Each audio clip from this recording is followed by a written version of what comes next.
I think it's safe to say Antarctica is shrouded in mystery, with an allure to adventurers, scientists, governments, and conspiracy theorists alike. The cold, barren landscape of Antarctica is closer to that of Mars than the majority of other environments on Earth. This obsession with the continent, I think, comes from the fact that it is still one of the least explored places on the planet. If you've been on the internet long enough, you're bound to have come across, or more accurately, gone down the conspiracy theory rabbit hole, where hours gone by and dozens of YouTube, Wikipedia, and those obscure conspiracy theory websites open in more tabs than you can count have resulted in you either going full-blown tinfoil hat or checking the work you were supposed to be doing, waiting for you, undone. During the journey, however, you're bound to have come across the Antarctica mystery more than once.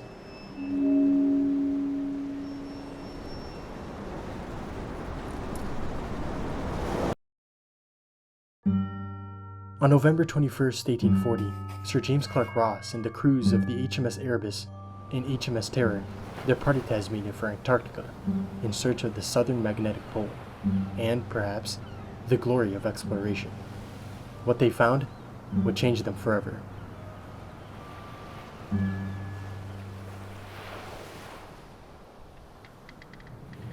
January 28th, 1841, 1600 hours. Something in the distance.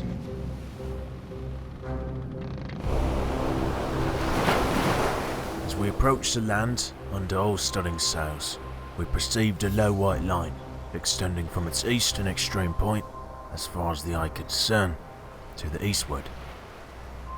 This is from the report written by Sir James Clark Ross on his Antarctic expedition of 1839 to 1843.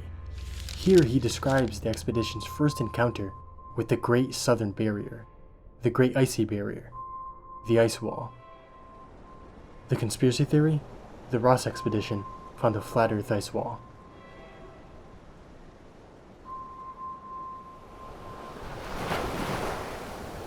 January 28th, 1841, 1630 hours.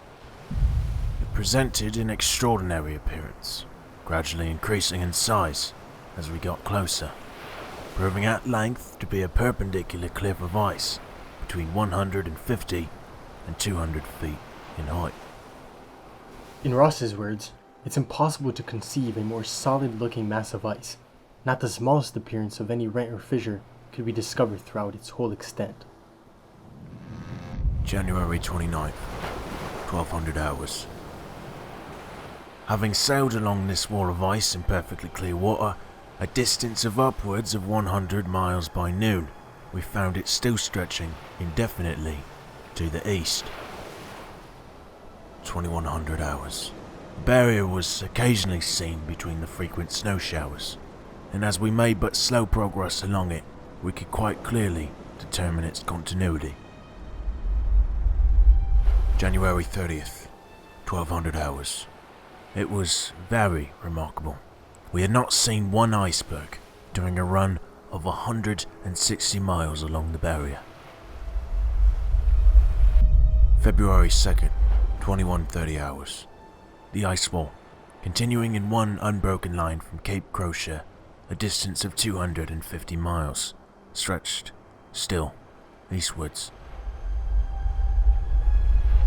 February 9th, 2400 hours. The only indentation seen along the entire wall thus far. Ross notes, I cannot permit myself to relinquish so favorable an opportunity of getting quite close to it. 0540 hours. The bay we had entered was formed by a projecting peninsula of ice, terminated by a cape 170 feet high, but a narrow isthmus which connected it to the Great Barrier was not more than 50 feet high, affording us the only opportunity we had of seeing its upper surface from our mastheads. It appeared to be quite smooth, conveyed to the mind the idea of an immense plain of frosted silver.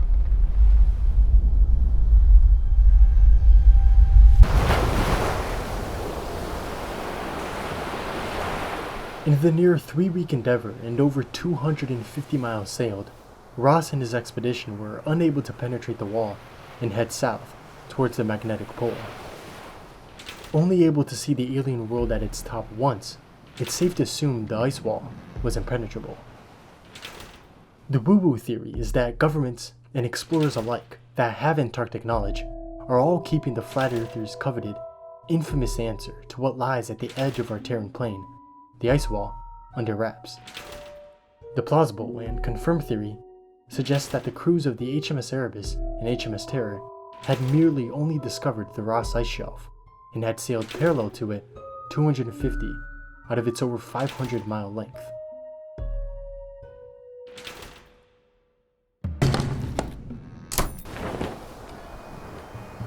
Packing up and sailing out, the expedition returned to Tasmania for the winter.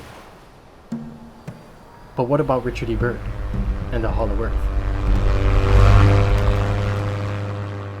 But strangely enough, there's left in the world today an area as big as the United States that's never been seen by a human being. And that's beyond the pole on the other side of the South Pole from Middle America. And I think it's quite astonishing that there should be an area as big as that unexplored. That's a tremendous. There has been a lot of speculation on where this unexplored land Admiral Byrd was talking about is. Some say he must be talking about the land past the Flat Earthers' ice wall. Some think he was merely, in confusing language, talking about the rest of the Antarctic continent. Others, however, think Admiral Byrd ventured into our planet's interior and saw things untold.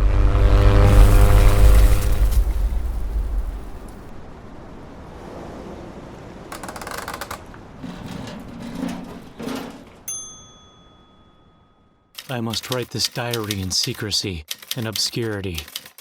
It concerns my Arctic flight on the 19th day of February in the year of 1947.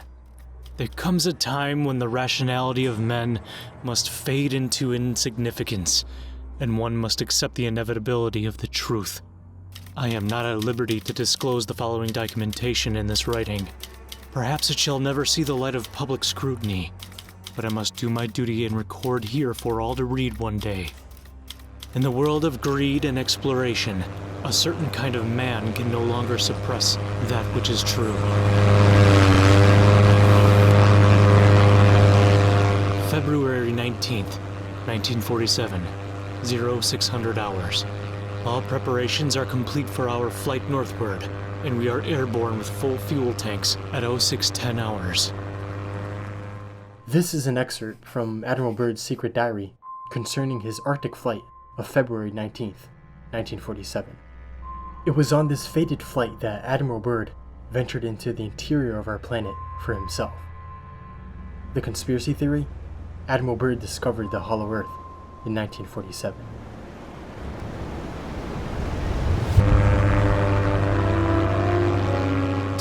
Hours.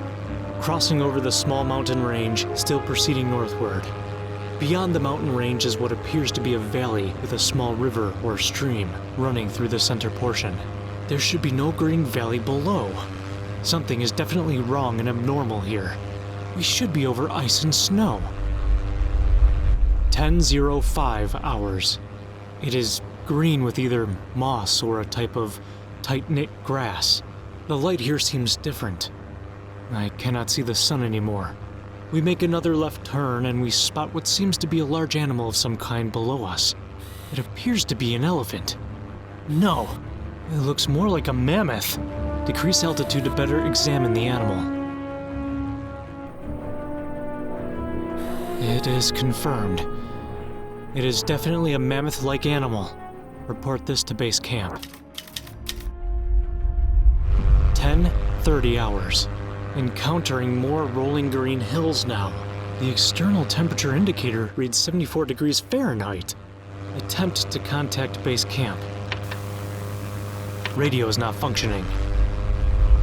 11:30 hours.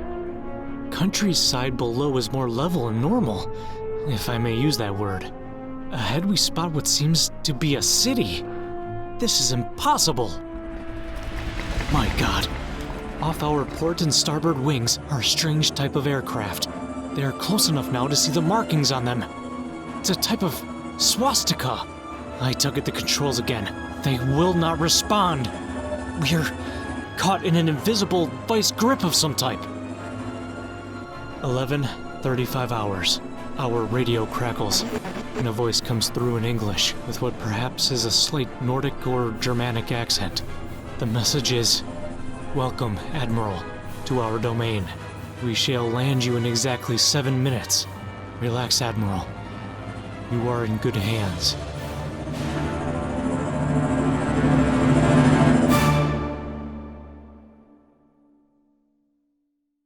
Okay, wait. Clearly this sounds absolutely crazy. Most of us read this and justly think, it's pretty bogus that some admiral just so happened to fly into the inner Earth, or the fact that an inner Earth with some lost civilization within it actually exists. But Admiral Byrd isn't just some admiral. One can make the argument that in his heyday, Richard Byrd was one of the most celebrated explorers, surely in North America, and likely around the world. His illustrious expeditionary career and achievements placed Byrd in the upper echelons of polar explorers. His 1926 North Pole expedition, his 1927 transatlantic flight, his first, second, and third Antarctica expeditions, and both Operations High Jump and Deep Freeze 1 to the Antarctic, as well as service in both World War I and World War II, marked the Admiral as quite a reputable source. But there is one problem. You see, his 1947 Arctic flight is impossible, at least on the date given by his diary, to have happened. And this is the whistleblower, Operation High Jump. 13 ships, 33 aircraft, 1 submarine, and over 4,500 personnel. Task Force 68.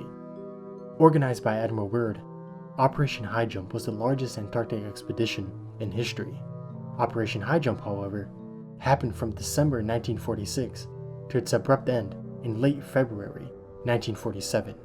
Yet, in Admiral Byrd's Inner Earth diary, his alleged flight into the interior of our planet is said to have happened on February 19th, 1947. How could the Admiral be in the Arctic if he was 11,651 miles away, leading Operation High Jump in Antarctica? When trying to explain conspiracy theories, one can find said explanations in either one of two categories. The woo-woo, yes, he did actually enter the inner Earth, and yes, the Earth is hollow, with an advanced civilization inhabiting it. And the plausible, Admiral Byrd's 1947 Arctic flight was a neat fabrication by a third actor to bank on mystery and adventure. Oftentimes, woo-woo explanations are prone to rabbit holing, where every new counter-evidence has to be, somehow, part of a disinformation campaign, or what they want you to believe. Is this documentary part of that campaign? Case in point, if the diary is fake, then it has to be an attempt to misdirect attention to what was really going on at the poles in 1947, while the plausible is often overlooked and hijacked by the woo-woo. See the aforementioned example.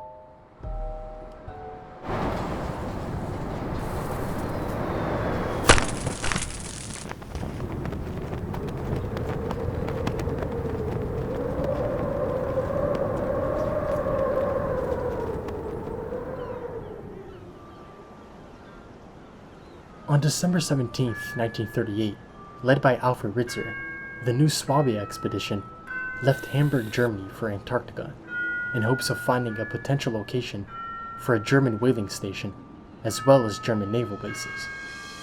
Like many before, Nazi Germany too had an interest in the continent at the bottom of the planet, going so far as to claim a substantial portion of Queen Maud land, naming the area Neuschwabenland, German for New Swabia. The conspiracy theory? The Nazis did in fact build an Antarctic base. Given that there are over 40 German U-boats unaccounted for after World War II, and German naval presence was confirmed near the South Atlantic with both German U-boats U-977 and U-530 surrendering to Argentina off the Argentine coast in 1945, the theory that the Nazis had built an Antarctic base is given more support.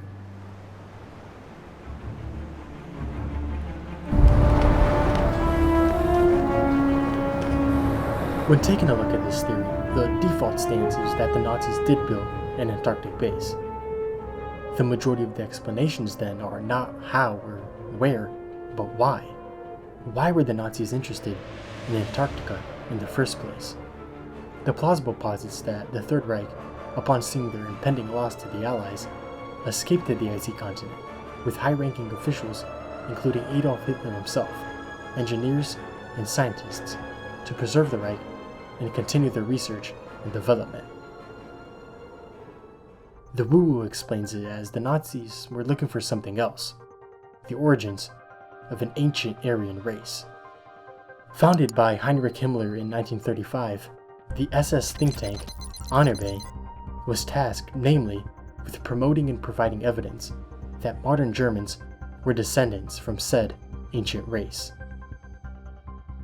Following the theory down the woo-woo rabbit hole states that, along with its contemporaries, the Thu Society and the unverified Vril Society, esoteric and occult beliefs of the origins of the Aryan race can be found in the land of Agartha, Atvadabar, Pelukidar.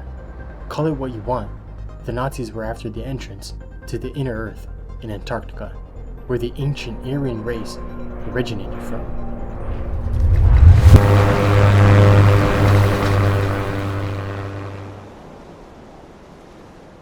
This brings us back to Operation Highjump. The conspiracy theory? Operation Highjump's true purpose was to determine, locate, and if found, destroy any Nazi presence on Antarctica.